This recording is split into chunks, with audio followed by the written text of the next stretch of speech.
Wala kang kwentang babae, Faustina. Tumingin ka sa akin at harapin mo ang kataksilan mo, magnanakaw.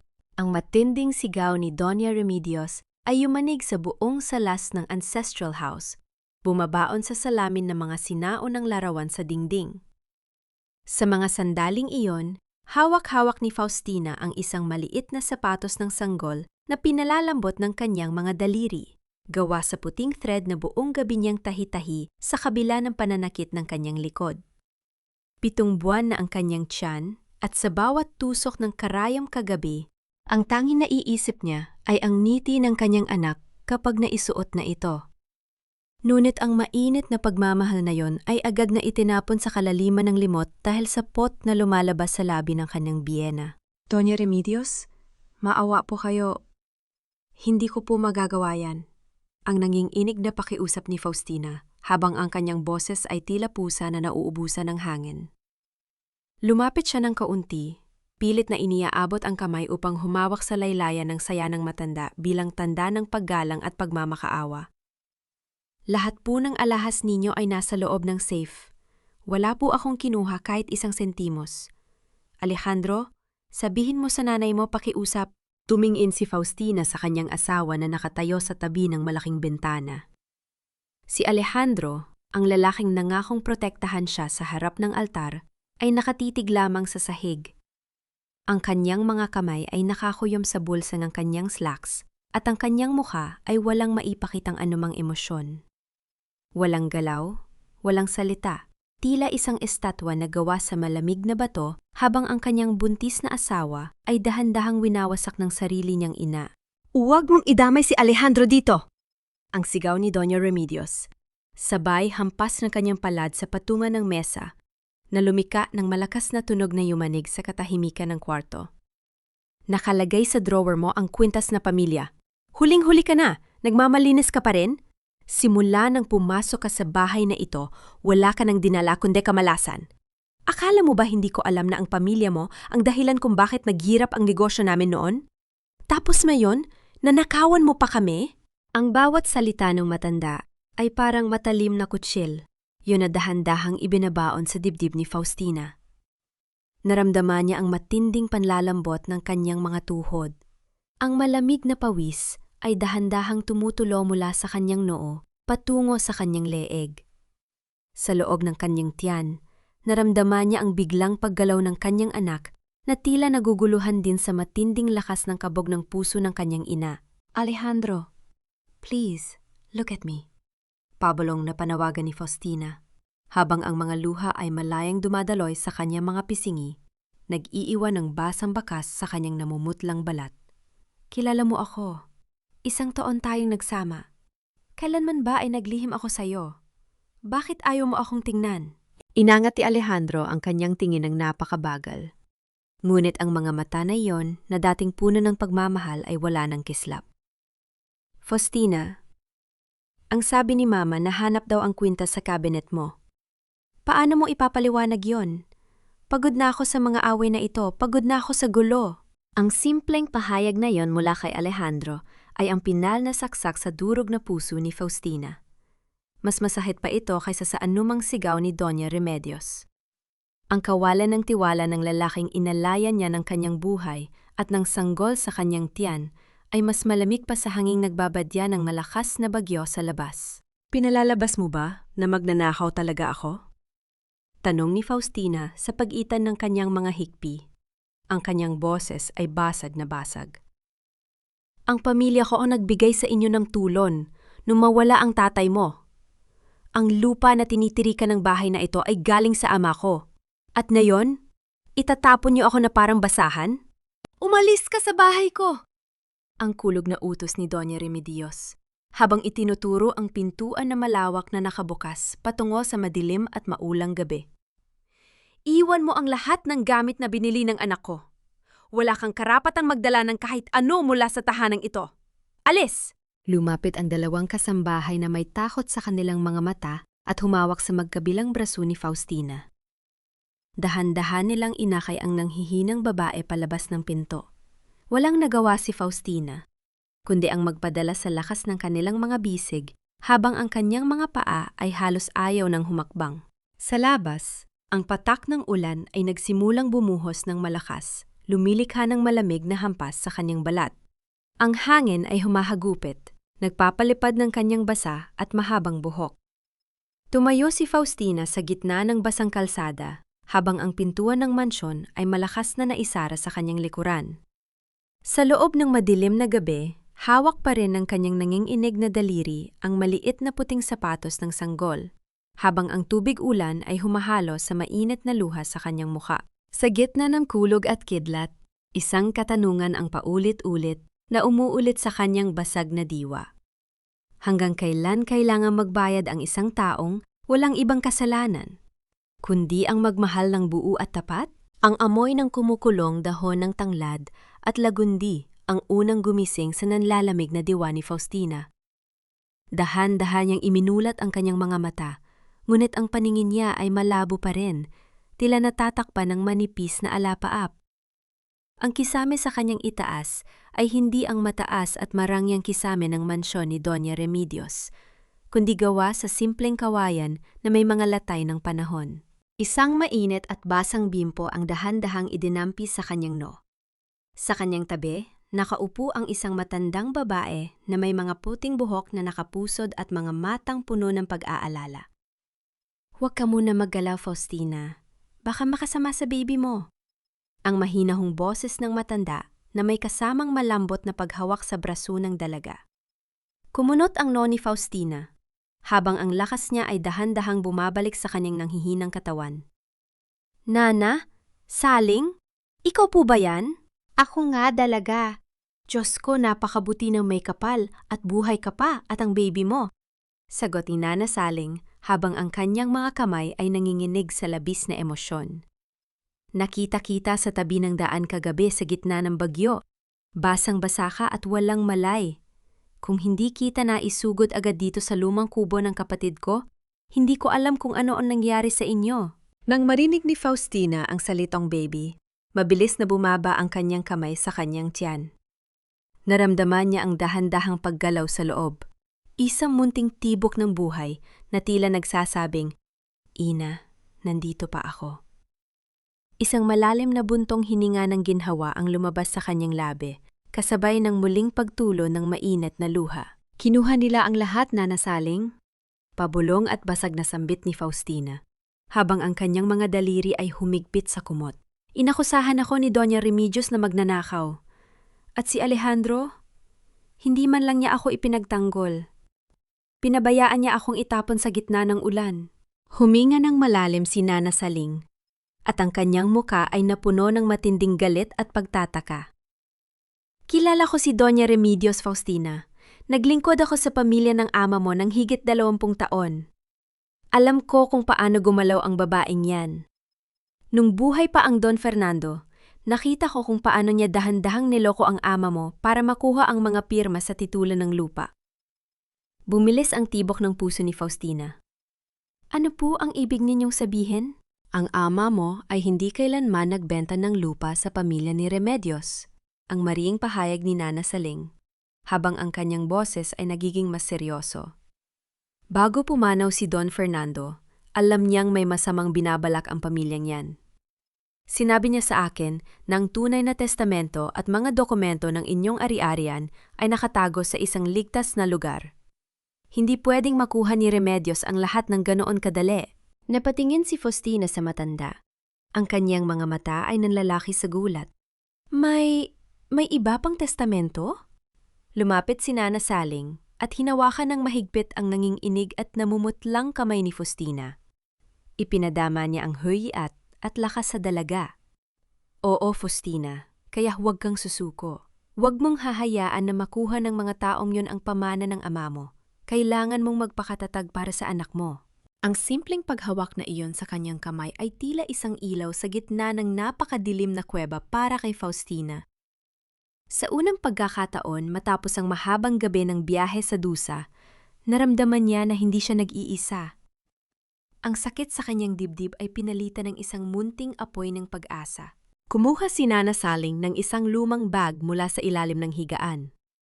Dahan-dahan niyang inilabas mula rito ang isang maliit na kahon na gawa sa maitim na kahoy na may mga intricate na ukit ng bulaklak.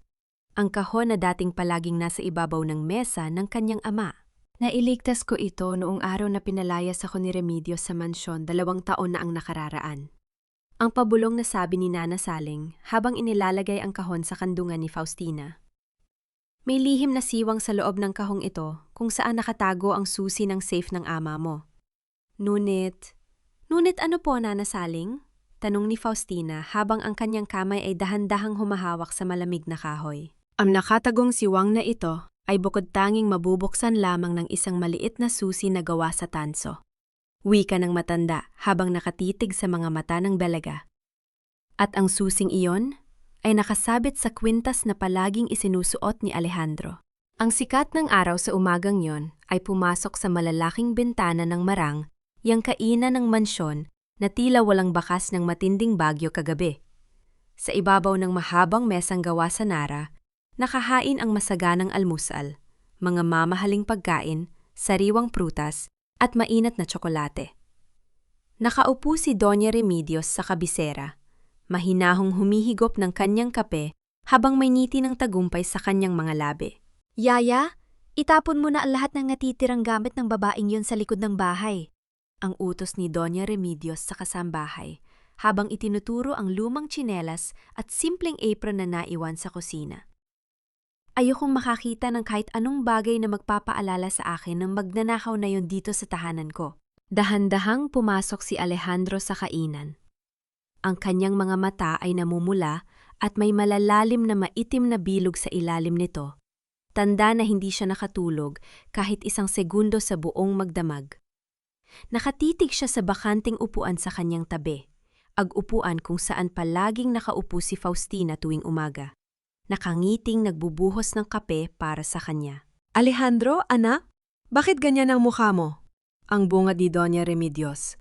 Sabay lapag ng kanyang tasa ng kape sa plato. Lumambot ang kanyang boses sa paraang tila isang inang nag-aalala. Ngunit ang kanyang mga mata ay puno ng pagmamanipula. Dapat niya magpasalamat ka sa akin. Iniligtas kita sa babaeng yan. Alam mo na mo simulat sa pool, hindi siya nababagay sa antas ng pamilya natin. Kung hindi ko nahanap ang kwintas sa kabinet niya, baka simot na ang lahat ng ari-arian natin nang hindi natin namamalayan. Huminga ng malalim si Alejandro. Ang kanyang boses ay paos at puno ng paghihirap. Pero ma, buntis si Faustina. 7 buwan na ang anak ko sa tiyan niya. Saan siya pupunta sa gitna ng napakalakas na bagyo kagabi?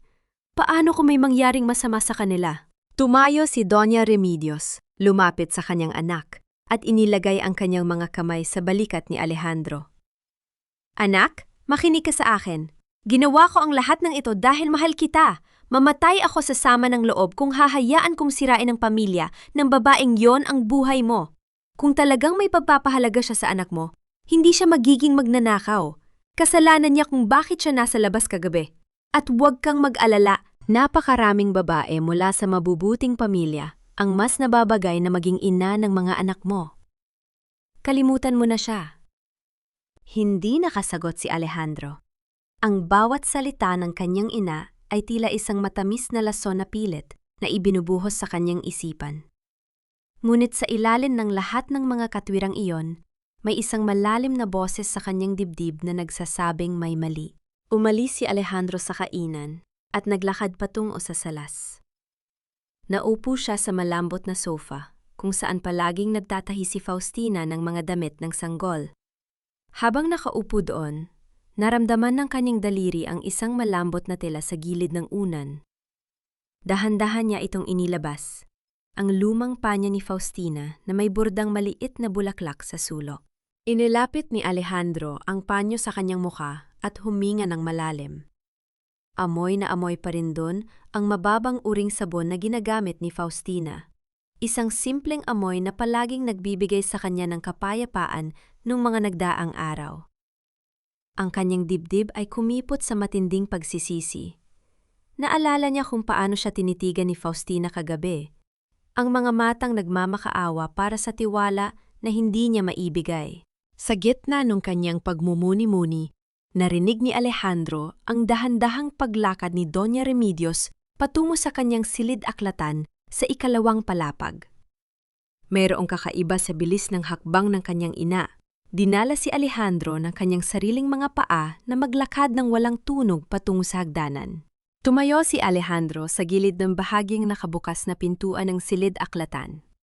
Sa loob, nakatayo si Doña Remedios sa tabi ng mesa. Hawak ang telepon at nakikipag-usap sa isang tao sa kabilang linya. Ate Vargas, siguraduhin mong malinis ang lahat ng papel sa lupa ng pamilya ni Faustina. Ang pabulong ngunit madiing utos ni Doña Remedios, habang ang kanyang boses ay walang anumang bakas ng pag-aalinlangan. Huwag na huwag mong hahayaan na lumabas ang pangalawang kopya ng testamento ni Don Fernando. Kung magpakita man ang babaeng yan para magreklamo sa korte, sabihin mo sa pulis na ipakulay siya agad dahil sa kasong pagnanakaw na ibintang natin sa kanya. Napahawak si Alejandro sa pader. Ang kanyang buong katawan ay nanlamig habang ang kanyang puso ay pumutok sa matinding pagkagulat. Ang bawat salita ng kanyang ina sa telefon ay parang isang malakas na sampal na gumising sa kanya mula sa isang mahabang panaginip. Ang kasong pagnanakaw, ang kwintas sa cabinet. Ang lahat ng iyon ay isang malaking kasinungalingan na binuo upang sirain ang babaeng nagmamahal sa kanya ng tapat. Dahan-dahang umatras si Alejandro mula sa pintuan ng silid-aklatan. Ang kanyang boses ay tila na isakal sa kanyang lalamunan. Ang kanyang kanang kamay ay nanginginig. Habang dahan-dahan nitong hinahawakan ang kwintas na nakasabit sa kanyang leeg, isang simpleng rantay na may nakabitin na maliit na susi na gawa sa tanso. 4 na taon na ang nakalilipas. Noong araw na kanilang kasal ni Faustina, inilagay na pumanaw na si Don Fernando ang kwintas na ito sa kanyang leeg.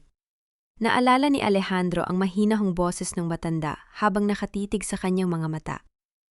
Alejandro, ingatan mo ang kwintas na ito. Ito ang simbolo ng buong tiwala ko sa iyo para sa proteksyon at hinaharap ng aking nag-iisang anak. Noong mga oras na yon, akala ni Alejandro ay isang simpleng pamana lamang ito ng pamilya. Ngunit na yon, ang malamig na tanso ay tila nag-aalab sa kanyang dibdib na nagpapaalala sa kanyang malaking pagkukulang. Nang marinig ni Alejandro ang pagbuka ng pinto patungo sa hardin tanda na lumabas na si Doña Remedios, mabilis siyang dumaan sa gilid at pumasok sa loob ng silid-aklatan. Ang amoy ng lumang papel at mamahaling sigarilyo ay pumuno sa kanyang mga ilong. Dahan-dahan niyang binuksan ang drawer ng malaking mesang gawa sa mahogani. Sa ilalim ng mga lumang dokumento, nakakita si Alejandro ng isang itim na folder. Nang buksan niya ito, nanlalamig ang kanyang mga daliri sa bawat pahinang kanyang binabasa. Naroon ang mga resibo ng bangko na nagpapakita ng milyon-milyong piso na inilipat mula sa kumpanya ni Don Fernando patungo sa personal na account ni Doña Remedios. Ilang araw lamang matapos pumanaw ang ama ni Faustina. At sa pinakailalim, nahanap niya ang isang resibo mula sa isang tindahan ng alahas.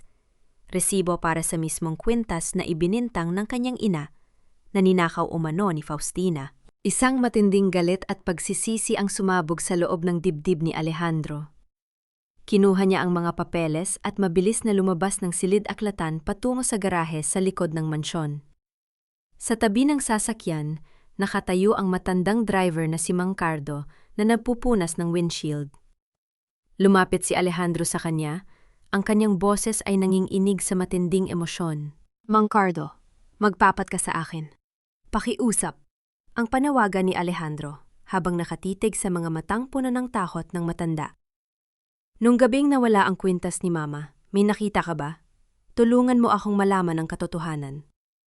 Tumingin sa paligid si Mang Cardo, nanginginig ang kanyang mga labi habang ibinababa ang hawak na basahan. Sir Alejandro, huwag niyo po akong isusumbong sa Donya. Maawa po kayo sa pamilya ko. Hindi kita isusumbong, Mang Cardo. Nangako ako. Wika ni Alejandro. Huminga ng malalim ang matanda at sa pabulong na boses ay nagsalita. Nung gabing yon, sir, bago pumasok ang Donya sa salas para magsisigaw, nakita ko siyang pumasok sa silid ninyo ni Ma'am Faustina habang nasa ibabang palapag kayo. Siya mismo ang naglagay ng kwintas sa drawer ni Ma'am. Nakiusap ako sa sarili ko na wag mang himasok pero nakoken siya po ako para kay Ma'am Faustina. Ang kumpirmasyong iyon mula kay Mang Cardo ay ang pinal na guho ng mundo ni Alejandro. Ang kanyang ina, ang babaeng inakala niyang bukal ng kabutihan, ay isang mamamatay tao ng kaluluwa ng kanyang asawa. Maraming salamat, Mang Cardo. Pabulong na sabi ni Alejandro habang mabilis na binuksan ang pinto ng kanyang kotse upang umalis at hanapin si Faustina sa buong bayan. Ngunit bago pa man niya maihakbang ang kanyang paa sa loob ng sasakyan, isang malamig na boses ang nanggaling sa kanyang likuran na pumasok sa katahimikan ng garahe. Saan ka pupunta, Alejandro?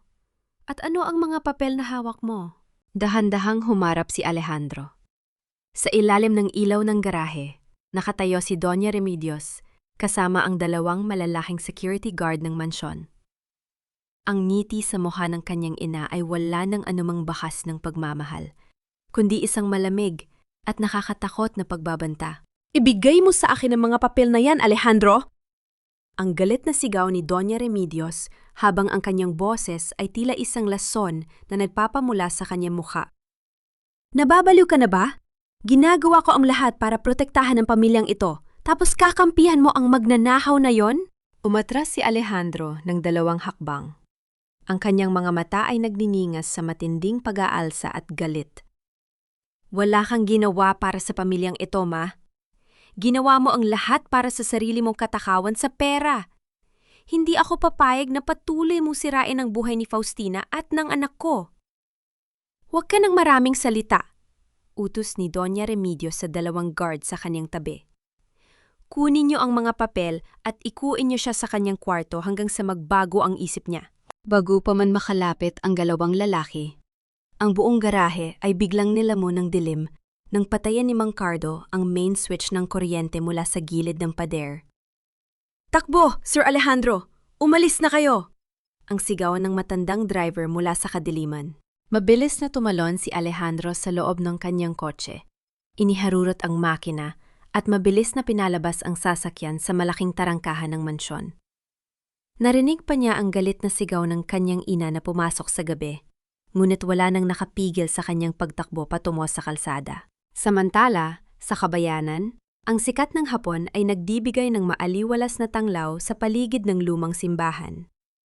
Nakatayo si Faustina sa gilid ng palengke kasama si Nana Saling, dahan-dahang pumipili ng mga telang gagamitin para sa kumot ng kanyang isisilang na sanggol.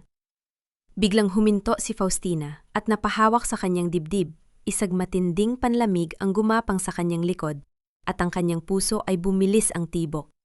Dahan-dahan siyang lumingon sa malaking plaza ng simbahan. May problema ba, Faustina? Masama ba ang pakiramdam mo? Ang nag-aalalang tanong ni Nana Saling habang humahawak sa balikat ng dalaga. Yawan ko po, Nana Saling. Pabulong na sagot ni Faustina habang ang kanyang mga mata ay gumagala sa maraming tao sa plaza. Parang nararamdaman ko na malapit lang si Alejandro. Parang tinatawag niya ang pangalan ko. Panaginip lang yan, dalaga. Ang mahinahong paalala ng matanda. Tara na, kailangan na nating makauwi bago magdilim. Sa kabilang dako ng plaza, humihingal na tumatakbo si Alejandro sa gitna ng maraming tao. Nagtanong-tanong siya sa mga maliliit na butika at tindahan, hawak ang panyo ni Faustina at sa isang sandali, sa gitna ng karamihan, nakita ng kanyang mga mata ang isang pamilyar na anino. Isang babaeng buntis na nakasuot ng simpleng blusa na nakatayo sa tabi ng tricycle. Faustina! Ang hiway ni Alejandro sa buong lakas ng kanyang baga. Ngunit ang ingay ng mga sasakyan at ang gulo ng palengke ay lumamon sa kanyang boses. Bago pa man siya makalapit, dahan-dahang umandar ang tricycle at mabilis na lumayo patungo sa kabilang kalsada. Nakahinto si Alejandro sa gitna ng basang kalsada, humihingal at nanghihinang nakatitig sa lumalayong sasakyan. At sa mismong punong kinatayuan ni Faustina kanina, nakakita siya ng isang maliit na puting bagay na nahulog sa lupa. Ang kabilang sapatos ng sanggol na tahi ni Faustina. Lumuhod si Alejandro sa gitna ng basang kalsada. Dahan-dahan niyang pinulot ang maliit na sapatos, inilapit ito sa kanyang labi, at umiyak ng walang tunog. Ang mainit na luha ng kanyang pagsisisi ay pumatak sa basang semento, habang mahigpit niyang iniyakap ang maliit na sapatos sa kanyang dibdib. Ngunit sa kabilang kalsada, isang lalaking nakasuot ng itim na jacket at sombrero ang dahan-dahan. Nagbaba ng kanyang telepo matapos makipag-usap sa sinuman sa kabilang linya. Nakita ko na sila. Nasa bayan sila ng San Alfonso. Nang makuha ni Alejandro ang address ng kubo ni Nana Saling mula sa isang matandang tindera sa palengke, mabilis siyang nagmaneho patungo sa gilid ng bayan. Ngunit nang makarating siya sa mababang tarangkahang kawayan sa pagsapit ng takip silim, ang kanyang dugo ay biglang nanlamig. Mula sa likod ng maliit na kubo ni Nana Saling, may maitim at makapal na usok na dahan-dahang umaakyat sa kalangitan, kasabay ng pulang liwanag ng apoy na nagsisimulang lumamon sa bubong ng bahay. Faustina! Nana Saling! Ang boses ni Alejandro ay umalingaw-ngaw sa gitna ng umihip na hangin, habang ang pulang apoy ay mabilis na nilalamon ang bubong ng maliit na kubo. Walang pag-aalinlangan, mabilis na tumakbo si Aldo patungo sa pintuan ng bahay. Ang init ng apoy ay dahan-dahang nagpapatuyo sa kanyang balat, habang ang makapal na usok ay pumapasok sa kanyang lalamunan. Pilit niyang itinulak ang pintuang kawayan na natatakpan na ng mga nasusunog na kahoy. Sa loob ng kusina sa likod ng bahay, nakaluhod si Faustina sa sahig habang nakatakip ang basang panyo sa kanyang ilong.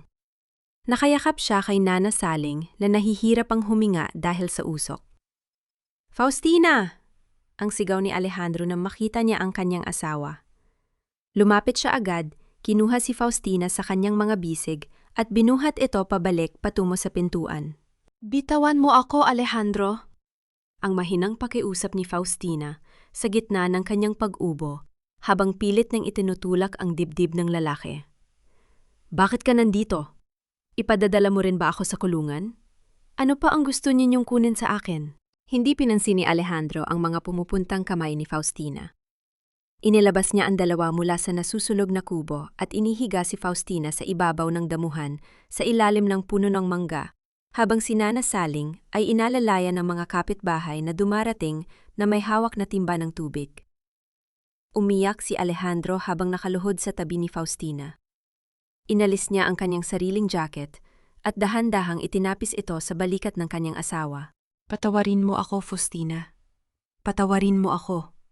Ang basag na boses ni Alejandro, habang ang mga luha ay malayang pumatak sa kanyang mga pisngi. "Nalaman ko na ang lahat. Nalaman ko ang ginawa ni Mama sa'yo. Hindi ka magnanakaw. Ako ang naging bulag at tanga." Kumunot ang noo ni Faustina. Ang kanyang mga mata ay puno pa rin ng matinding galit at kawalan ng tiwala. "Na yun lang? Na yung pinalayas niyo na ako sa gitna ng bagyo? Na yung muntik na kaming mamatay ng anak mo dito sa apoy?" Kinuha ni Alejandro mula sa kanyang bulsa ang mga basang papel na nakuha niya sa silid-aklatan ng kanyang ina at inilagay ito sa tabi ni Faustina. Pagkatapos, dahan-dahan niyang inalis ang kwintas sa kanyang leeg, ang kwintas na may nakasabit na maliit na susi na gawa sa tanso, at ipinakita ito kay Faustina. "Inilagay ko ang buhay ko sa panganib para makuha ang mga papel na ito mula sa desk ni Mama," wika ni Alejandro habang ang kanyang boses ay nanginginig sa matinding emosyon. "At ang kwintas na ito, ibinigay ito sa akin ng ama mo nung kasal natin." Sinabi ni Nana Saling na ito ang susi sa tunay na testamento ni Don Fernando. Napatingin si Nana Saling sa kwintas na hawak ni Alejandro, at ang kanyang mga mata ay nanlaki sa matinding pagkagulat. Ang susi ng ama mo! Yan ang tanging susi na pwedeng magbukas sa nakatagong siwang ng kahoy na kahon!" Mabilis na kinuha ni Nana Saling ang maitim na kahon ng ama ni Faustina na nailigtas nila mula sa nasusunog na bahay. Inilagay ni Alejandro ang tanso sa maliit na siwang sa ilalim ng ukit ng bulaklak. Dahan-dahang yumuko ang maliit na kahoy at bumukas ang isang lihim na silid sa loob nito. Sa loob ng kahon, may nakatagong isang lumang papel na nakatupi ng maayos. Kinuha ito ni Faustina nang nanginginig ang mga kamay at dahan-dahang binuksan. Ngunit nang basahin niya ang mga unang linya ng sulat kamay ng kanyang ama, ang kanyang mukha ay nawala ng kulay. "Hindi ko naiintindihan," pabulong na sabi ni Faustina habang nakatitig sa papel. "Ano yan, Faustina?" tanong ni Alejandro. Ang sulat ni Papa, nakasulat ito sa isang lihim na code at mga simbolo na kami lamang ng kanyang matagal ng legal advisor na si Ate Mendoza ang nakakaalam. Sagot ni Faustina habang nakatitig sa mga estrangrong letra. Ngunit si Ate Mendoza, nawala siya 5 taon na ang nakararaan matapos akusahan ni Doña Remedios ng pagnanakaw sa ilalim ng malilim na bubong ng lumang kumbento ng Santa Clara sa labas ng bayan. Pansamantalang nakahanap ng silong sina Faustina, Alejandro at Nana Saling. Ang amoy ng kandila at matandang kahoy ay nagbigay ng kaanting kapayapaan sa kanilang magulong diwa. Nakatagilid si Faustina sa isang simpleng higaan habang ang kanyang 2 kamay ay nakaprotek sa kanyang tiyan na paminsan-minsang kumikirot dahil sa matinding pagod at takot kagabi. Sa kanyang tabi, nakaluhod si Alejandro sa sahig, mahinahong naglalagay ng mainit na tuwalya sa mga paang nanginginig ng kanyang asawa. Masakit pa ba, Faustina? Ang pabulong at puno ng pag-aalalang tanong ni Alejandro, habang ang kanyang mga mata ay pilit na humihingi ng patawad sa bawat tingin. Sabihin mo sa akin kung anong kailangan mo. Gagawin ko ang lahat. Tinitigan siya ni Faustina ng matagal. Ang galit sa kanyang dibdib ay naroon pa rin. Ngunit ang matinding pagod ay nagpalambot sa kanyang boses. Bakit mo ginagawa ito, Alejandro? Pwede ka namang manatili sa marangyang buhay mo kasama ang nanay mo. Bakit mo itinataya ang lahat para sa akin na pinalayas ninyo? Inangat ni Alejandro ang kamay ni Faustina at dahan-dahang ipinatong ang kanyang pisngi sa basang palad ng dalaga. Dahil ang tunay na kinaroroonan ng buhay ko ay nasa iyo at sa anak natin, Faustina. Naging bulag ako sa mga kasinungalingan ni Mama, ngunit ngayon, handa akong mawala ang lahat ng ari-arian ko. Huwag lang kayo. Napatingin si Faustina sa bintana, pilit na itinatago ang mainit na luhang gumapang sa kanyang pisingi. Ang lamig ng kanyang puso ay dahan-dahang natutunaw sa tapat na pagsisisi ng kanyang asawa. Pumasok si Nana, saling sa kwart, tudala ang isang tasa ng mainit na gatas. Naalala ko na, Faustina, wika ng matanda habang inilalapag ang tasa. Bago nawala si Ate Mendoza, 5 taon na ang nakararaan. Madalas siyang pumupunta sa isang lumang tindahan ng libro sa pantala ng San Rafael. Sinabi niya sa akin noon na may kumpare siyang nagmamay-ari ng tindahang yon. Pupuntahan ko ang San Rafael, mabilis na pahayag ni Alejandro habang tumatayo. Hahanapin ko ang librong yon at magtatanong ako. Sasama ako, ang mariing wika ni Faustina habang pilit na bumabangon mula sa higaan. Hindi pwede, Faustina, mapanganib. Hindi ako magtatago habang ipinaglalaban mo ang pamana ng ama ko. Ang pagputol ni Faustina sa mga salita ni Alejandro, habang ang kanyang mga mata ay nagpapakita ng matinding determinasyon. Anak ko ito, at pamilya ko ito, sasama ako. Tumingin si Alejandro sa katatagan ng kanyang asawa at tumango ng may respeto. 1 oras matapos yon, sa loob ng kotse, patungo sa baybayin ng San Rafael, rakasandal ang ulo ni Faustina sa bintana dahil sa antok. Dahan-dahang inayos ni Alejandro ang unan sa likod ng ulo ng dalaga upang hindi ito mauntog sa bawat alog ng kotse. Yumingon si Alejandro at pabulong na nagsalita sa tiyan ni Faustina. Protektahan ko kayo ng nanay mo. Hinding-hindi ko na kayo iiwan muli. Bahagyang nakamulat ang mga mata ni Faustina. Narinig niya ang bawat salita at ang kanyang kamay ay dahan-dahang humawak sa kamay ni Alejandro na nakapatong sa kanyang kandungan. Nang makarating sila sa maliit na tindahan ng lumang libro sa San Rafael, ibinunyag ng matandang may-ari ang isang malaking lihim. Si Ate Mendoza ay hindi patay.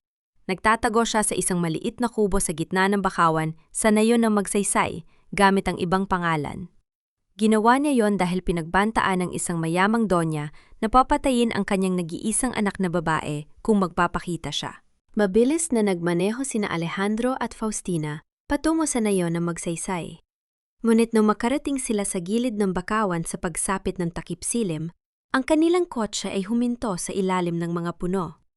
Sa harap ng maliit na kubong kawayan ni Ate Mendoza sa gitna ng tubig, nakaparada ang isang itim na mamahaling kotse, ang mismong kotse ng pamilya ni Doña Remedios. At mula sa loob ng kubo, Narinig nila ang galit na sigaw ng isang lalaking pinipilit na buksan ang isang drawer. Dahan-dahang humakbang sina Alejandro at Faustina sa ibabaw ng makipot na tulay na kawayan patungo sa kubo sa gitna ng bakawan. Ang amoy ng basang putik at asin ay pumuno sa hangin.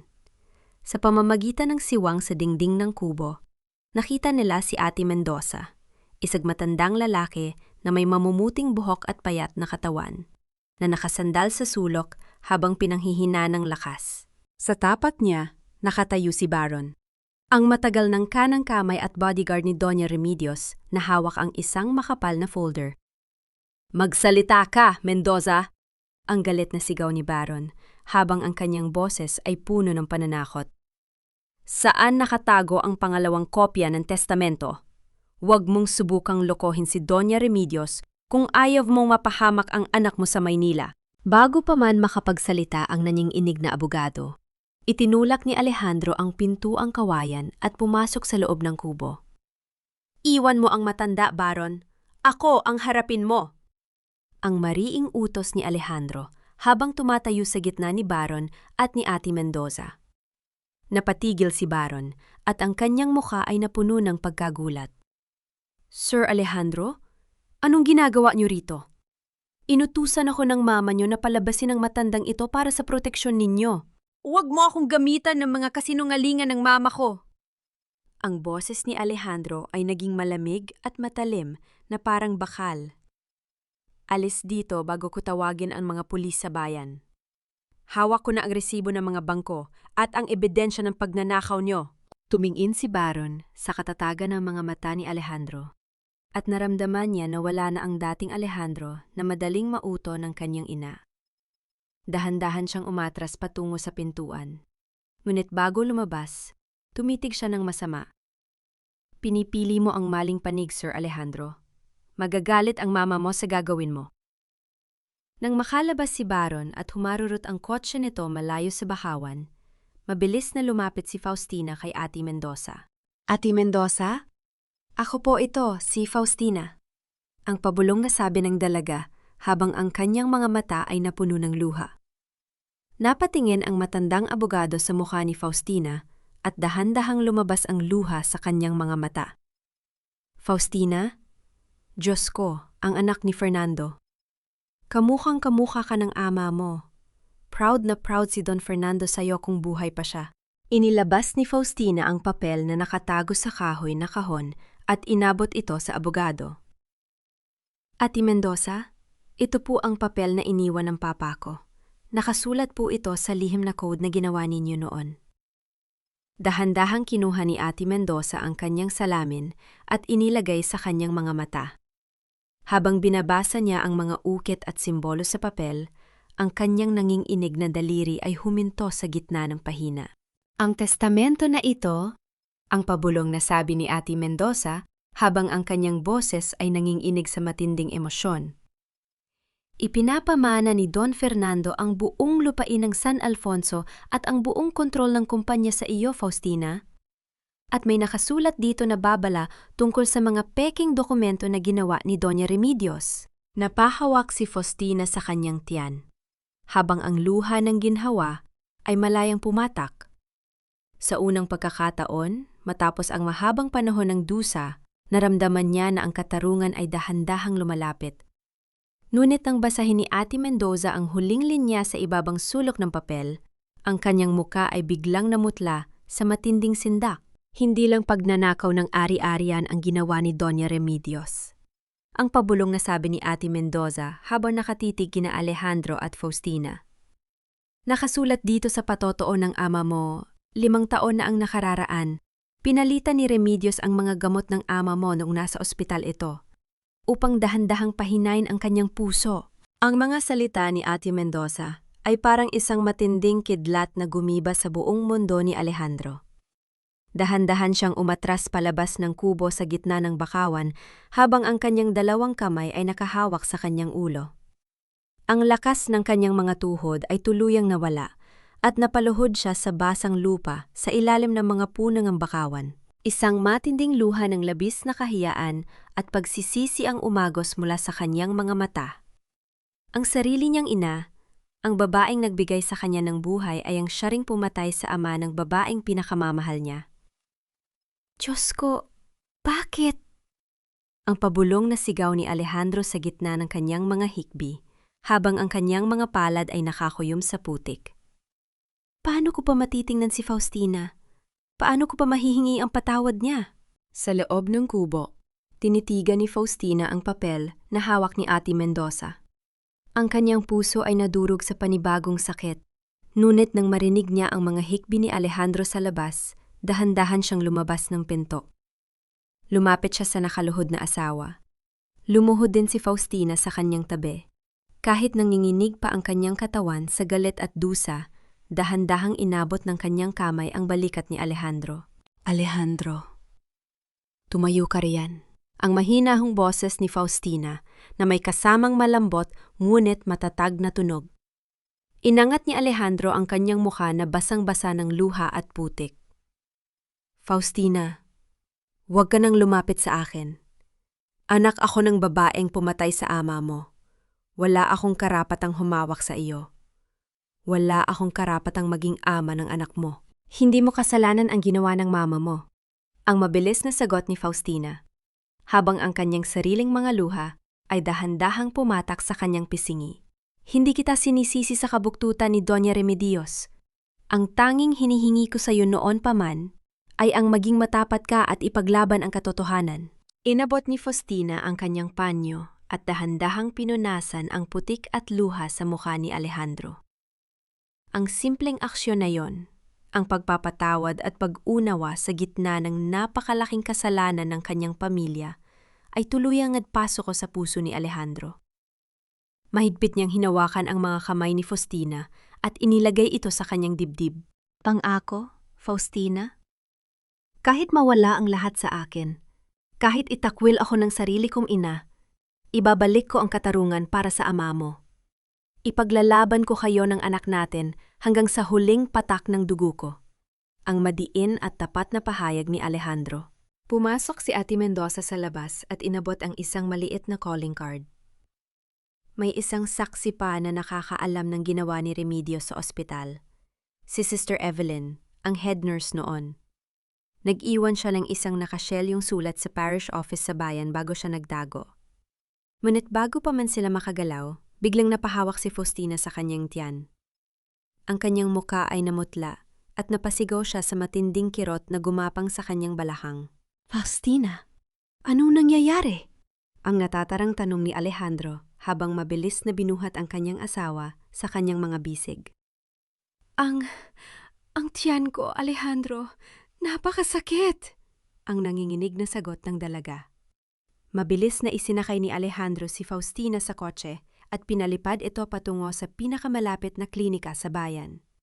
Sa loob ng klinik, matapos ang ilang minutong pag-aalala, ibinalita ng doktor na ligtas ang baby at isang matinding contraction lamang ito dahil sa stress.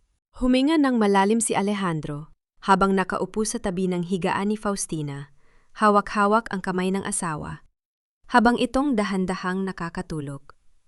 Ngunit ang panandaliang kapayapaan ay biglang naputol nang bumukas ang pinto ng klinika.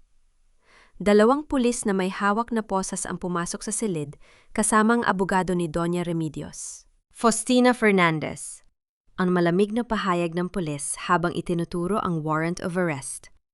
Inaaresto ka sa kasong pagnanakaw at trespassing ayon sa reklamo ni Doña Remedios. Huwag niyo siyang hawakan! Ang maautoridad at galit na sigaw ni Alejandro habang mabilis na tumayo sa harap ng higaan ni Faustina na ginagawang balakid ang kanyang sariling katawan sa pagitan ng asawa at ng 2 pulis. Sir Alejandro, ginagawa lang namin ang trabaho namin, ang giit ng abogado ni Doña Remedios habang iniaabot ang posas. May utos ang korte para arestuhin ang babaeng ito. Subukan niyo siyang hawakan at idedemanda ko kayo ng harassment sa isang buntis, ang matalim na banta ni Alejandro. Kinuha niya mula sa kanyang bag ang makapal na folder ng mga resibo at bank records na nakuha niya sa silid-aklatan ng kanyang ina. Kung may dapat kayong arestuhin para sa pagnanakaw at pagrereseta ng peking dokumento, ang mama ko ang dapat niyong hulihin. Hawak ko ang ebidensya ng illegal na paglilipat ng milyon-milyong piso mula sa account ni Don Fernando patungo sa account ni Doña Remedios. Napahinto ang dalawang pulis. Tumingin sila sa abogado na agad ding namutla at hindi nakapagsalita nang makita ang mga selyado resibo ng bangko na hawak ni Alejandro. Sa mismong sandaling iyon, pumasok si Ate Mendoza sa klinika, dala ang isang temporary protection order mula sa lokal na West dahil sa kalagayan ng kalusugan ni Faustina. Isang oras matapos iyon, sa loob ng tanggapan ng kapulisan sa bayan, pumasok si Doña Remedios na may kasamang 2 bodyguard. Nakangiti siya ng nakalilito, umaasang makikita si Faustina na nakaposa sa loob ng kulungan. Ngunit nagbago ang lahat nang makita niya si Alejandro na nakatayo sa gitna ng silid kasama sina Faustina, Ate Mendoza at ang punong pulis. Alejandro, anong ginagawa ng mga taong yan dito? Ang bungad ni Doña Remedios habang itinuturo si Faustina. Bakit wala pa sa kulungan ang magnanakaw na yan? Lumapit si Alejandro sa kanyang ina.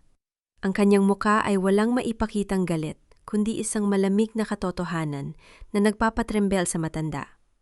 Wala nang magnanakaw dito kundi ikaw, ma. Ang mahinahon, ngunit matalim na pahayag ni Alejandro. Ano? Ang galit na sigaw ni Doña Remedios habang ang kanyang mukha ay namumula. Pinalaki kita sa maraming buhay. Ibinigay ko sa iyo ang lahat. Ganyan ka ba magbayad ng utang na loob sa sarili mong ina? Takampihan mo ang babaeng yan laban sa pamilya mo? Ibinigay mo sa akin ang lahat, gamit ang perang ninakaw mo sa ama ni Faustina. Ang sagot ni Alejandro. Dahan-dahan niyang inalis mula sa kanyang daliri ang gintong singsing na may tatak ng pamilya Remedios, ang simbolo ng kanilang kayamanan at kapangyarihan, at dahan-dahan itong inilagay sa loob ng mamahaling bag ng kanyang ina. Wala na akong utang na loob sa iyo, ma. Ang pabulong na sabi ni Alejandro habang nakatitig sa mga mata ng matanda. Ang utang ko lang ay ang buhay, na dinala mo sa mundo, at ngayong araw, tinatapos ko na ang kapangyarihan mo sa buhay ko. Napahawak si Doña Remedios sa kanyang dibdib habang ang kanyang abogado ay pilit na inaaakay siya palabas upang hindi na magsalita pa sa harap ng mga pulis. Sa unang pagkakataon, nakaramdam ng matinding takot ang matanda sa kanyang sariling anak. Mabilis na nagtunggo sina Alejandro at Ate Mendoza sa parish office ng lumang simbahan upang kunin ang nakaselyong sulat na iniwan ni Sister Evelyn. Ngunit nang makarating sila sa tanggapan ng parokya, salubong sa kanila ang matandang kura paroko na may malungkot na muka. Nalate kayo ng kaunti, Alejandro? Ang pabulong na pahayag ng pari habang nakatitig sa kanila. May pumasok na 2 lalaki kanina at kinuha ang kahon sa cabinet. Ngunit bago umalis si Sister Evelyn noong 1 linggo, may iniwan siyang pangalawang susi at petisyon sa ilalim ng estatwa ni San Jose sa bakuran ng simbahan. Sa ilalim ng mamumulang liwanag ng takip silim, mabilis na naglakad sina Alejandro at Ate Mendoza patungo sa likod ng lumang simbahan. Sa gitna ng tahimik na hardin, nakatayo ang mataas na estatwa ni San Jose na gawa sa puting marmol na napapalibutan ng mga halamang sampagita. Lumuhod si Alejandro sa ilalim ng estatwa at dahan-dahan niyang inalis ang mga natuyong dahon at maliit na bato sa paanan nito. Sa ilalim ng isang malaking siwang sa semento, naramdaman ng kanyang mga daliri ang isang malamig na silindro na gawa sa bakal. Nandito, Ate Mendoza, ang pabulong na sabi ni Alejandro habang dahan-dahang inilalabas ang silindro. Nang buksan nila ang takip sa loob ng kotse, inilabas ni Ate Mendoza ang isang nakatuping dokumento, ang mismong selyadong affidavit ni Sister Evelyn, kasama ang orihinal na medical chart ni Don Fernando mula sa ospital. Sa huling pahina, nakasulat ang malinaw na utos at pirma ni Doña Remedios na palitan ang dosis ng gamot sa puso ng ama ni Faustina. Sapat na ito, ang pabulal na pahayag ni Ate Mendoza habang nanginginig ang mga kamay. Sapat na ang mga papel na ito para tuluyang maikulton si Doña Remedios at maibalik ang lahat kay Faustina. Kinaumagahan sa isang ligtas na bahay sa gilid ng bayan, nagtipon sina Faustina, Alejandro, Nana Saling at Ate Mendoza upang buwiin ang huling hakbang ng kanilang plano. Bukas ng gabi ang 30 taong anibersaryo ng kumpanya ni Mama sa Grand Plaza Hotel, ang pahayag ni Alejandro habang nakatitig kay Faustina. Doon niya ipahahayag sa harap ng lahat ng matataas na tao at mamamahayag ang formal na pagbenta sa mga lupa ng ama mo. Doon natin dapat ibunyag ang katotohanan. Tumingin si Faustina sa kanyang sariling refleksyon sa salamin. Ang dating babaeng matatakutin at marupok ay wala na. Ang nakatayo ngayon ay isang inang, handang ipaglaban ang pamana ng kanyang pamilya. Hindi ako papasok doon bilang isang biktima, Alejandro. Papasok ako doon bilang tunay na tagapagmana ng aking ama. Nang gabing iyon, inilabas ni Alejandro ang isang magandang kahon na naglalaman ng isang kulay birding emerald na Filipiniana dress.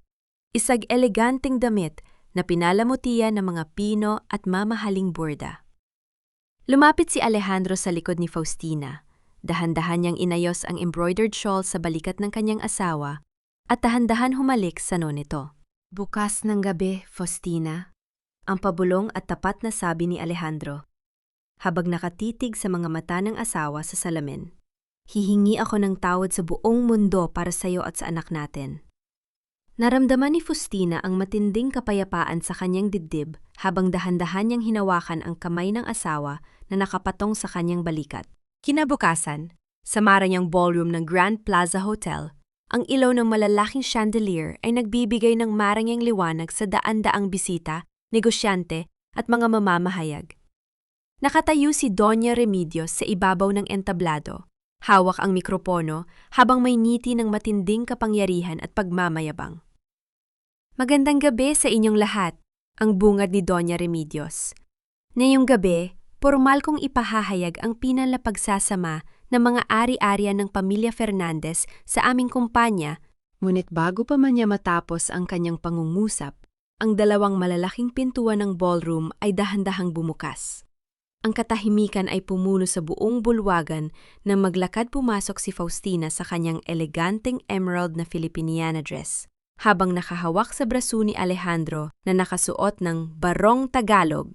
Ang buong bulwagan ng Grand Plaza Hotel ay nilamon ng matinding katahimikan sa loob ng ilang segundo, bago ito pinalitan ng magkakasunod na ilaw mula sa mga kamera ng mamamahayag at ang pabulong na tsismisa ng daan-daang bisita. Ang bawat mata sa loob ng marangyang hall ay nakatitig sa gitna ng red carpet kung saan dahan-dahang naglalakad sina Faustina at Alejandro. Nakatayo si Faustina nang may kumpletong dignidad at karangalan. Ang kanyang kulay emerald na Filipiniana dress ay nagbibigay ng kakaibang liwanag sa kanyang porma, habang ang kanyang 7 buwang tiyan ay pinalalambot ng kanyang kanang kamay. Sa kanyang tabi, si Alejandro ay nakahawak ng mahigpit sa kanyang kabilang kamay. Ang kanyang muka ay puno ng matatag na determinasyon. Sa ibabaw ng entablado, ang mukha ni Doña Remedios ay nagbago mula sa pagmamayabang patungo sa matinding galit at pagkagulat. Ang kanyang mga kamay na nakahawak sa mikropono ay nanginginig, habang ang kanyang mga mata ay tila gustong sumabog sa galit. Anong kababuyan ito? Ang galit na sigaw ni Doña Remedios sa mikropono, habang ang kanyang boses ay umalingaw-ngaw sa malalaking speaker ng ballroom. Alejandro, bakit kasama mo ang babaeng yan? Pinalayas ko na ang magnanahaw na yan sa pamilya natin. Security, ilabas niya ang babaeng yan ngayon din. 4 na security guards ng hotel ang mabilis na tumakbo patungo sa red carpet upang harangan sina Faustina. Ngunit bago pa man sila makalapit, tumayo sa harap nila si Alejandro at inilabas ang kanyang kadiwa bilang vice-presidente ng kumpanya. Huwag kayong mangangahas na hawakan ang asawa ko, ang maautoridad na utos ni Alejandro sa mga guard. Ako ang vice-presidente ng kumpanyang ito at may karapatan kaming tumayo dito. Umakyat si Alejandro at Faustina sa entablado. Tinitigan ni Alejandro ang kanyang ina nang may malalim na lungkot at katotohanan. Dahan-dahan niyang kinuha ang pangalawang mikropo sa gilid ng podium. Mga kababayan, mga kasusyo sa negosyo at sa lahat ng media na nandito ngayon, ang simula ni Alejandro habang ang kanyang boses ay naging malinaw at matatag. Ang pagtitipon na ito ay hindi anibersaryo ng tagumpay. Ito ay gabi ng pagbubunyag ng katotohanan. At ang tunay na magnanakaw sa kwentong ito ay ang sarili kong ina, si Doña Remedios. Isang malakas na ingay ng pagkagulat at bulungan ng pumuno sa buong ballroom. Napahawak ang mga negosyante sa kanilang mga mesa habang ang mga kamera ng media ay mabilis na itinutok sa mukha ni Doña Remedios na tuluyang nawala ng kulay. "Nababaliw ka na ba, Alejandro?" ang sigaw ni Doña Remedios habang pilit niyang inaagaw ang mikropono sa kanyang anak. "Pinalaki kita! Ibinigay ko sa iyo ang lahat. Babaguhin mo ba ang katotohanan para sa isang babaeng mula sa hirap?" "Hindi ko binabago ang katotohanan, Ma," sagot ni Alejandro. "Ibinabalik ko lamang ang katotohanang itinago mo sa loob ng 5 taon. Sa isang hudyat ni Alejandro, ang malaking slide screen sa likod ng entablado, ang screen na dapat ay magpapakita ng promotional video ng kumpanya, ay biglang nagbago. Lumabas doon ang malalaking larawan ng orihinal na testamento ni Don Fernando na isinalin mula sa lihim na code ni Ate Mendoza. Kasunod nito ang mga malinaw na resibo ng bangko na nagpapakita ng illegal na paglilipat ng milyon-milyong piso mula sa account ni Don Fernando patungo sa personal na account ni Remedios. At sa pinakagitna ng screen, lumabas ang nakaselyong affidavit ni Sister Evelyn, ang head nurse ng ospital, na malinaw na nagpapatunay na si Doña Remedios ang nag-utos na palitan ang gamot sa puso ng ama ni Faustina bago ito pumanaw. "Diyos ko! Pumatay siya ng tao!" Ang pabulong ngunit mabilis na kumalat na sigaw mula sa mga bisita sa harap ng entablado. Umakyat si Ate Mendoza sa entablado. Hawak ang mga legal na dokumento mula sa korte. "Ako si Attorney Mendoza, ang matagal ng legal counsel ng pumanaw na si Don Fernando Fernandez. Sa ngalan ng korte at ng tunay na testamento, pormal kong ipinababatid na ang lahat ng ari-arian at kumpanya na hawak ni Remedios ay pormal ng frozen at ibinabalik sa tunay na tagapagmana, si Faustina Fernandez." Tumingin si Faustina ng diretso sa mga mata ng kanyang biyena. Walang galit o paghihiganti sa kanyang boses, kundi isang maikling pahayag ng matatag na karangalan. "Doña Remedios," ang mahinahong wika ni Faustina habang nakatitig sa matanda. "Pinalayas mo ako sa gitna ng bagyo dahil akala mo wala akong laban at walang proteksyon. Akala mo ay mapapatay mo ang katotohanan gamit ang iyong pera at kapangyarihan. Ngunit ang katarungan para sa ama ko ay hindi natutulog. Ngayong gabi, nakuha ko na uli ang pangalan ng pamilya ko." Napakapit si Doña Remedios sa gilid ng podium. Ang kanyang mundo na binuo sa kasinungalingan at katakawan sa loob ng 5 taon ay tuluyang nag-iba sa harap ng daan-daang tao. Napatingin siya sa kanyang abogado sa gilid at pabulong na nagsalita. "Ihanda mo ang kotse. Aalis tayo ng bansa ngayong gabi gamit ang account sa Switzerland." Ngunit bago pa man makahakbang ang matanda palabas ng entablado, ang malakas na tunog ng mga sirena ng pulis mula sa labas ng hotel lobby ay umalingaw-ngaw sa buong paligid. Isang grupo ng mga armadong pulis sa pangunguna ng Provincial Police Chief ang mabilis na pumasok sa mga pintuan ng ballroom at dumiretso patungo sa entablado habang may hawak na opisyal na warrant of arrest para sa kasong plunder at murder. Lumapit ang Provincial Police Chief sa ibabaw ng entablado, habang ang kanyang 2 tauhan ay dahan-dahang humawak sa magkabilang braso ni Doña Remedios. Sa harap ng daan-daang tao at mamamahayag, inilabas ng pulis ang opisyal na papel ng korte. "Doña Remedios," ang malamig at madiing pahayag ng opisyal, "inaaresto ka namin sa kasong plunder, falsification of public documents, at ang pagpatay kay Don Fernando Fernandez ayon sa mga natuklasang ebidensya." Nalaglag mula sa kamay ni Doña Remedios ang kanyang mamahaling bag. Ang kanyang mukha na dating puno ng kapangyarihan ay tuluyang napuno ng takot at hiya. Tumingin siya sa paligid, sa mga dating kaibigan sa mataas na lipunan na ngayon ay nakatitig sa kanya nang may matinding pag-ayaw at dumi sa tingin. Dahan-dahang humarap ang matanda kay Alejandro. Sa huling pagkakataon, pilit niyang ginamit ang kanyang huling barahan ng pagmamanipula at utang na loob. "Alejandro! Anak!" ang sigaw ni Doña Remedios habang ang mga luha ng takot ay umagos sa kanyang mukha. "Ako ang ina mo! Ako ang nagpalaki sa'yo! Hahayaan mo ba na itapang ang sarili mong ina sa kulungan sa harap ng buong mundo? Saan na napunta ang utang na loob mo sa akin?" Tumingin si Alejandro sa kanyang ina. Ang kanyang mga mata ay puno ng matinding lungkot at habag, ngunit ang kanyang tayog ay hindi na nabuwag. Mahal kita, Ma. Ang pabulong na sabi ni Alejandro habang ang kanyang boses ay nanginginig sa emosyon. At dahil mahal kita, hindi ko nahahayaan na magpatuloy ka sa pagkakasala. Ang pagbayad sa kasalanan mo, sa batas, ang tanging paraan upang malinis ang kaluluwa mo. Inilagay ng pulis ang malamig na posas sa dalawang kamay ni Doña Remedios. Nagsimulang magsisigaw ang matanda habang pilit na kumakawala, ngunit wala nang makinig sa kanya. Inakay siya ng mga pulis palabas ng ballroom sa gitna ng walang patid na flash ng mga camera at ang sigawan ng mga tao na humihingi ng katarungan. Habang umalis ang mga pulis, pinalakpakan ng buong bulwagan si Faustina. Ngunit sa mismong sandaling iyon, nang matapos ang matinding tensyon, biglang napahawak si Faustina sa braso ni Alejandro.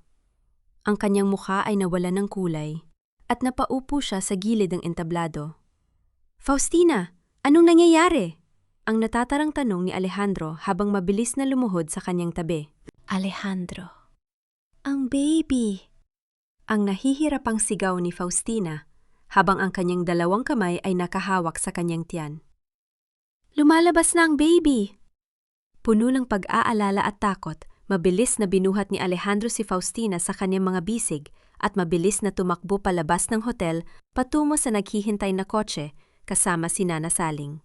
Pagkaraan ng kalahating oras, sa loob ng emergency delivery room ng San Alfonso Medical Center, nakatayo si Alejandro sa labas ng pinto, humihingal at nanalangin habang nakatitig sa malamig na pader ng ospital. Ang kanyang mga kamay ay nakakuyom habang hawak ang maliit na puting sapatos ng sanggol na itinago niya simula nung gabing pinalayas si Faustina. Dahan-dahang bumukas ang pinto ng delivery room at lumabas ang doktora na may bakas ng matinding pag-aalala sa kanyang mukha. Dok! Kamusta po ang asawa ko at ang baby? Ang mabilis na tanong ni Alejandro habang lumalapit. Huminga ng malalim ang doktora at tinitigan si Alejandro sa mga mata. Sir Alejandro, dahil sa matinding stress na dinanas ng inyong asawa sa mga nagdaang araw, nagkaroon ng komplikasyon sa kanyang pag-ire. Kailangan nating magdasal ng mabilis at magdesisyon dahil bumababa ang tibok ng puso ng baby. Papasok ako sa loob, Dok! Ang nanginginig, ngunit matatag na pahayag ni Alejandro habang mabilis na isinusuot ang green scrubs ng ospital. Hindi ko iiwan ang asawa ko. Pumasok si Alejandro sa loob ng delivery room. Ang amoy ng gamot at ang tunog ng mga aparato ay nagpabilis sa tibok ng kanyang puso. Nakahiga si Faustina sa mesa. Ang kanyang mukha ay namumutla at basang-basa ng pawis, habang ang kanyang dalawang kamay ay nakakuyom sa gilid ng higaan. Lumapit si Alejandro sa gilid ng kanyang asawa. Dahan-dahan niyang hinawakan ang malamig na kamay ni Faustina at inilagay ito sa kanyang pisingi. Faustina, nandito ako, ang pabulong na sabi ni Alejandro habang ang kanyang mga luha ay pumatak sa palad ng dalaga. Kaya mo yan, mahal ko. Protektahan mo ang anak natin. Nandito ako sa tabi mo. Hinding-hindi ako aalis. Tumingin si Faustina sa mga mata ng kanyang asawa. Sa gitna ng matinding sakit ng kanyang katawan, nakita niya ang tapat na pagmamahal at pag-aalala sa mukha ni Alejandro. Ang lalaking handang magbuwis ng lahat para sa kanila. Ang pananalig na iyon ay nagbigay sa kanya ng huling lakas. Ire Faustina, isa pa! Ang utos ng doktora.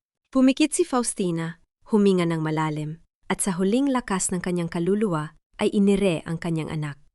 Sa mismong sandaling yon, ang unang iyak ng isang sanggol ay umalingaw-ngaw sa buong delivery room. Isang malakas at malusob na iyak na nagpawi sa lahat ng dusa at takot ng mga nadaang buwan. Napaupo si Alejandro sa tabi ng higaan habang tumutulo ang kanyang luha sa matinding kagalakan. Inilapag ng doktora ang sanggol sa dibdib ni Faustina.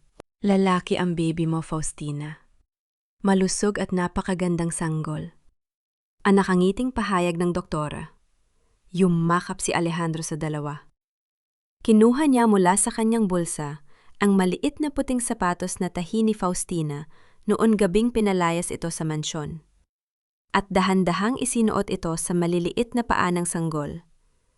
Pang-alanan natin siyang Fernando, ang pabulong na hikbi ni Faustina habang hinahalikan ng ulo ng kanyang anak. Fernando, bilang pag-alaala sa aking ama. Samantala, sa loob ng malamig at madilim na selda sa kulungan ng lungsod, nakaupo si Doña Remedios sa ibabaw ng matigas na bangko. Wala na sa kanyang leeg ang mga mamahaling kwintas at ang kanyang magandang damit ay pinalitan ng kulay orange na baro ng presuhan. Pumasok ang gwardiya at inilapag ang isang maliit na plato ng simpleng pagkain. Bumuo na ng pamilya ang anak mo, Doña Remedios. Nanganak na si Faustina ng isang malusob na lalaki kaninang umaga. Ngunit sinabi ni Alejandro na wala kang karapatang makita ang bata. Napatigil si Doña Remedios. Ang kanyang mga kamay ay dahan-dahang nanginginig habang nakatitig sa malamig na simento. Sa unang pagkakataon sa kanyang buhay, naramdaman niya ang tunay na kahulugan ng pagkatalo. Walang pera, walang kapangyarihan, at walang pamilyang naghihintay sa kanya sa labas. Ang matinding katakawan niya sa pera ay nag-iwan sa kanya ng kumpletong pagkainip at pag-iisa. 3 buwan matapos ang kaganapang iyon sa muling naibalik na ancestral estate ng pamilya Fernandez, nakatayo si Faustina sa malawak na veranda habang karga ang 3 buwang gulong na si Baby Fernando. Si Alejandro ay nakatayo sa kanyang likod, nakayakap sa kanyang baywang. Isang telegrama mula sa piskalya ang inabot ni Nana Saling kay Faustina. Faustina? Ang sabi ni Alejandro habang nakatitig sa papel. Gusto kang makita ni Mama sa kulungan bago magsimula ang pinal na paglilitis? Gusto niyang humingi ng patawad sa'yo. Sa ilalim ng maaliwalas na langit sa labas ng probinsyal na kulungan, nakatayo ang kotse ni na Alejandro at Faustina. Nakahawak si Alejandro sa kamay ng kanyang asawa habang nakatitig sa matataas na pader na gawa sa semento. Sigurado ka ba, Faustina? Ang pabulong na tanong ni Aldo habang ang kanyang mga mata ay puno ng pag-aalala. Hindi mo kailangang gawin ito kung masakit pa sa'yo. Tumingin si Faustina sa kanyang asawa at dahan-dahang umiti. Ang kapayapaan sa kanyang mukha ay walang anumang bakas ng takot. Kailangan ko itong gawin, Alejandro.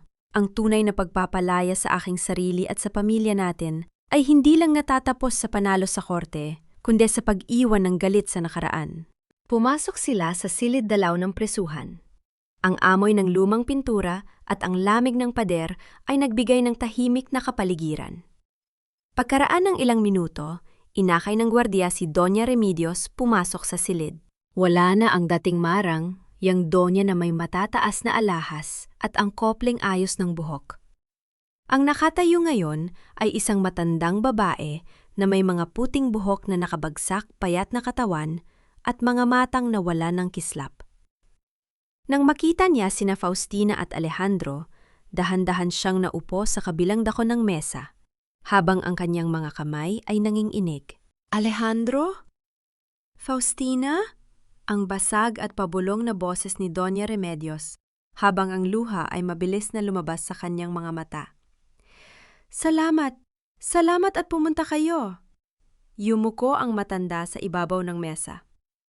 Faustina, patawarin mo ako. Naging bulag ako sa katakawan sa pera at kapangyarihan. Pinalayas kita, inabuso kita, at inagaw ko ang lahat sa'yo. Naway patawarin mo ako.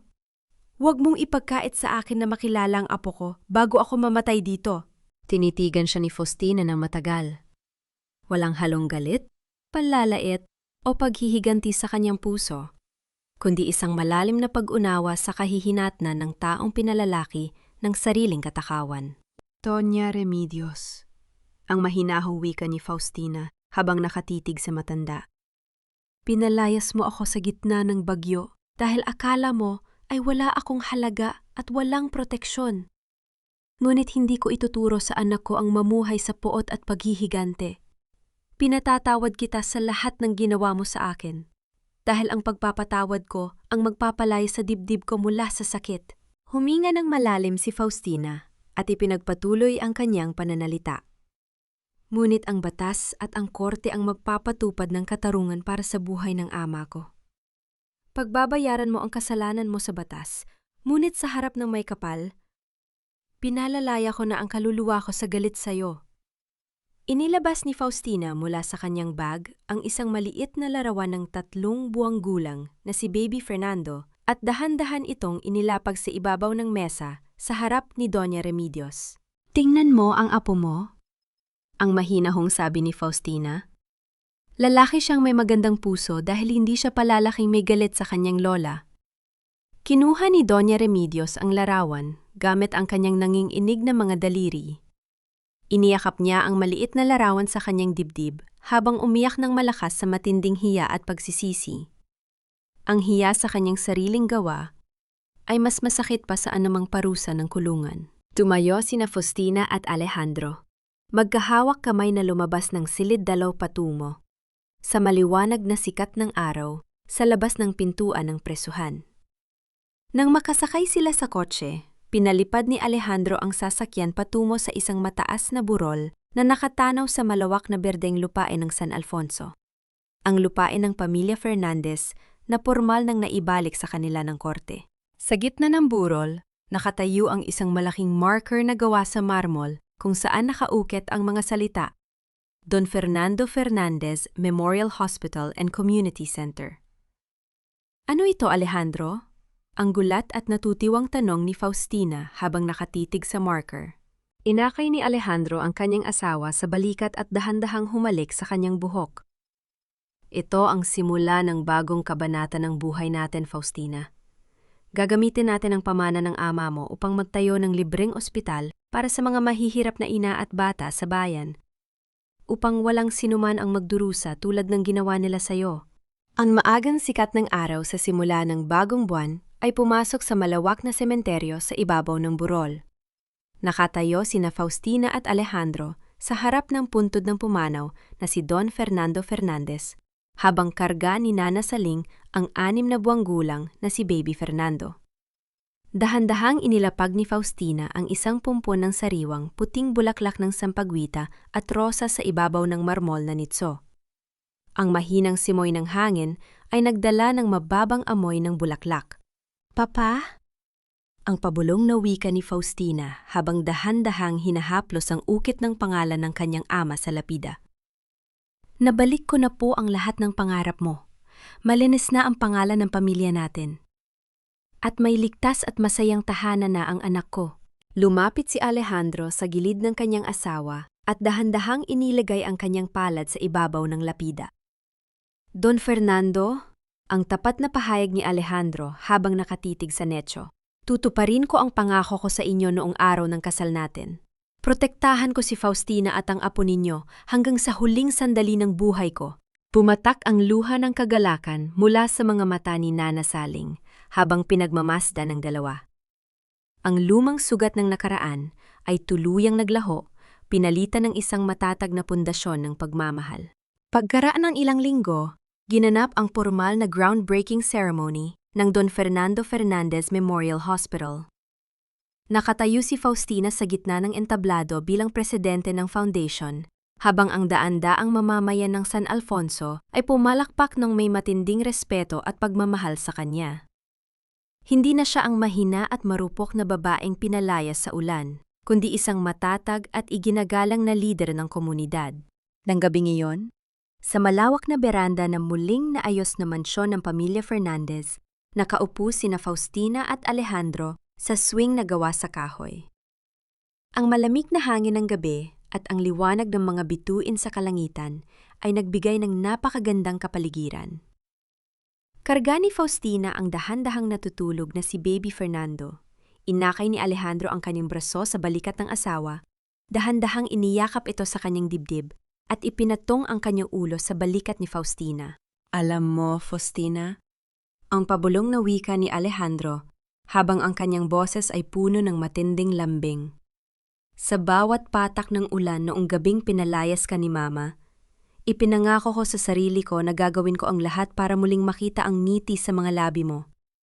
At ngayong gabi, ang ngiti mo ang pinakamagandang bagay sa buong mundo ko." Dahan-dahang lumingon si Faustina at isinandal ang kanyang mukha sa leeg ni Alejandro, humihingal ng bahagya sa init ng yakap ng kanyang asawa. "Salamat, Alejandro. Salamat dahil hindi ka sumuko sa amin." Sa mismong sandaling yon, pumasok si Nana Saling na may hawak na isang maliit na kahon na dumating mula sa koryo. Faustina, may pumasok na parcel para sa'yo. Galing sa lumang pawn shop sa Maynala. Dahan-dahang binuksan ni Faustina ang kahon.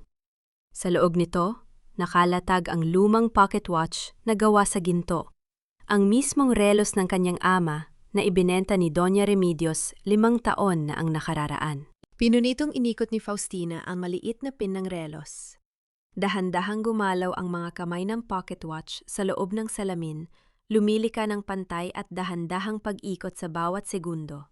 Isang patunay na ang madilim na kahapon ay tuluyang natapos na.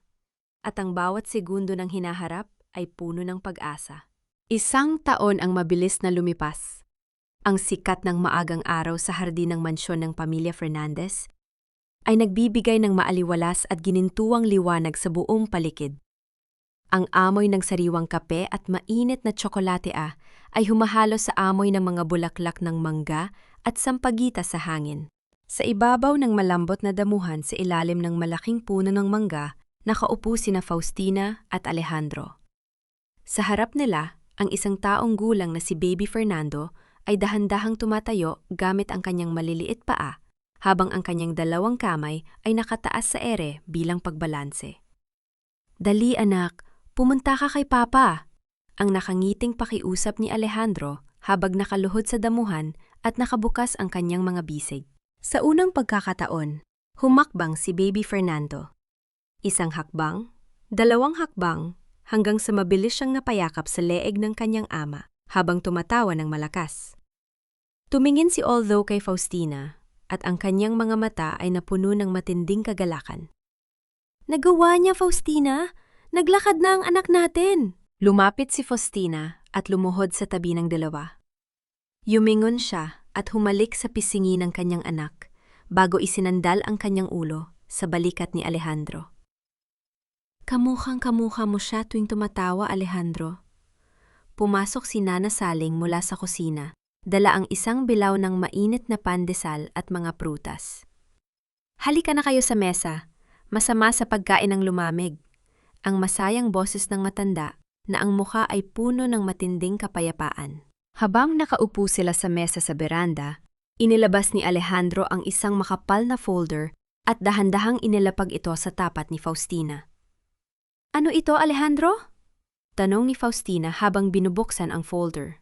"Ang pilal na kontrata ng Don Fernando, Fernandez Hospital and Foundation," sagot ni Alejandro habang nakatitig ng may matinding respeto sa kanyang asawa. "Formal nang nakapangalan sa ating dalawa ang kamamahala. Gagamitin natin ang lahat ng kita ng kumpanya upang magbigay ng libreng gamot at tulong sa libu-libong pamilya sa buong probinsya." Huminga ng malalim si Faustina, habang ang kanyang mga luha ng kagalakan ay dahan-dahang pumatak sa ibabaw ng kontrata. Naalala niya ang gabing pinalaya siya sa gitna ng bagyo, ang gabing akala niya ay katapusan na ng kanyang mundo. At ngayon, sa mismong lugar na iyon, ang dusa ay napalitan ng isang bukal ng pag-asa at buhay para sa maraming tao. Sa gitna ng kanilang almusal, inabot ni Nana Saling ang isang maliit na liham mula sa kura paroko ng probinsyal na presuhan. "Sulat mula sa Paris sa kulungan, Faustina," ang sabi ni Nana Saling. Sinabi niya na si Doña Remedios ay nagbago na. Araw-araw daw siyang magdadasal sa kapilya ng presuhan habang hawak ang larawan ni Baby Fernando. Tumingin si Faustina sa langit. Wala nang natitirang galit sa kanyang dibdib, kundi isang malalim na panalangin na nawa, makahanap din ng tunay na kapayapaan ang kaluluwa ng kanyang biyena. Inabot ni Alejandro ang kamay ni Faustina sa ibabaw ng mesa. Dahan-dahan niyang pinisil ang mga daliri ng kanyang asawa. "Salamat, Faustina. Salamat dahil tinuruan mo ako kung paano magmahal ng buo, kung paano maging matapang, at kung paano magpatawad." Tumingin si Faustina sa mga mata ng kanyang asawa at sa kauna-unahang pagkakataon sa loob ng maraming taon, naramdaman niya ang kumpletong kapayapaan sa kanyang puso. Ang bagyo ay tuluyang nakalipas na, at ang bagong umaga ay puno ng walang katapusang pag-asa. Ang hapon sa baybay ng San Alfonso ay napupuno ng maaliwalas at ginintuang liwanag. Sa gitna ng malawak na hardin ng mansyon ng pamilya Fernandez, nakatayo si Faustina habang nakatitig sa kanyang 5 taong gulang na anak na si Fernando na masayang tumatakbo kasama ang kanilang alagang aso. Sa kanyang tabi, si Alejandro ay nakaupo sa bangko, karga ang kanilang pangalawang anak, isang malusog na sanggol na babae na nagngangalang Maria. Sa bawat haplos ng malamig na hangin sa kanyang mukha, dahan-dahang ginugunita ni Faustina ang mahabang landas na kanyang tinahak. Naalala niya ang gabing pinalaya siya sa gitna ng bagyo, ang basang semento, at ang matinding sakit ng pagkawala ng tiwala. Ngunit ngayon, ang lahat ng iyon ay parang isang malayong panaginip na napawi ng bagong umaga. Napatawad na ba niya ang lahat? Oo. Ang pagpapatawad ay hindi nangangahulugang paglimot sa katotohanan, kundi ang pagpapakawala sa sarili mula sa singsik ng put. Nang patawadin niya si Doña Remedios, hindi lang niya pinalaya ang matanda sa galit. Pinalaya rin niya ang kanyang sariling kaluluwa upang maging ganap ang kanyang pagmamahal sa kanyang pamilya. Nahanap na ba niya ang kapayapaan? Ang kapayapaan ay hindi lamang ang kawalan ng gulo, kundi ang pagkakaroon ng malalim na pananalig at kagalakan sa piling ng mga taong tunay na nagpapahalaga sa kanya. Sa bawat araw na nakikita niya ang paglilingkod ng ospital ng kanyang ama sa mga mahihirap na ina, nararamdaman niya na ang katarungan ay hindi lamang sa korte natatapos, kundi sa kabutihang ibinabalik sa kapwa. Sa lahat ng mga inang nakikinig at nakikiramay sa kanyang kwento, may isang aral na iniwan ang kanyang buhay. Walang bagyong nagtatagal magpakailanman. Ang pagsubok at kabuktutan ng iba ay pwedeng kumuha ng iyong luha. Ngunit kailanman ay hindi nito mananahaw ang iyong karangalan, lakas ng loob, at kakayahang magmahal muli. Ang utang na loob at obligasyon ay hindi dapat maging dahilan upang ipagpalit ang iyong dignidad. At ang katotohanan ay palaging magtatagumpay kung ipaglalaban ng may katatagan at kababaang loob. Lumapit si Alejandro sa gilid ni Faustina, dahan-dahang inakay ang kanyang balikat at ipinatong ang kanyang ulo sa mukha ng asawa. Anong iniisip mo, mahal ko? Ang pabulong na tanong ni Alejandro habang nakatitig sa malawak na dagat. Tumingin si Faustina sa kanyang asawa, sa kanyang 2 anak, at dahan-dahang umiti ng may matinding ligaya. Iniisip ko kung gaano kaganda ang buhay matapos ang bagyo.